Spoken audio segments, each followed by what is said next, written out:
पुण्याला गेलतो. नातवाला याला जरा उशीर झाला. मला त्यानं एसटी नाही या. मी आधी म्हणलं जरा वाट फाईन आणि एसटीनं जाईन.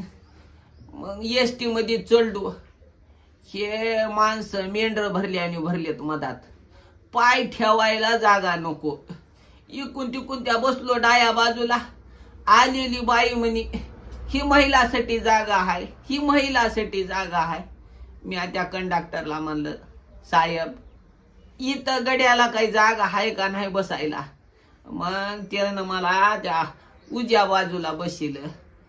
नुसते माणसं ते मेंढर कोंडल्याने कोंडलेत. आणि इथं आमचं ते बघण्या त्यानं काळी पिवळी मध्ये एक माणूस लटकिलता. त्याची गाडी डायरेक्ट साहेबानं त्या पोलीस स्टेशनला लावली. इकडं लई नियम कडक हात, तिकडं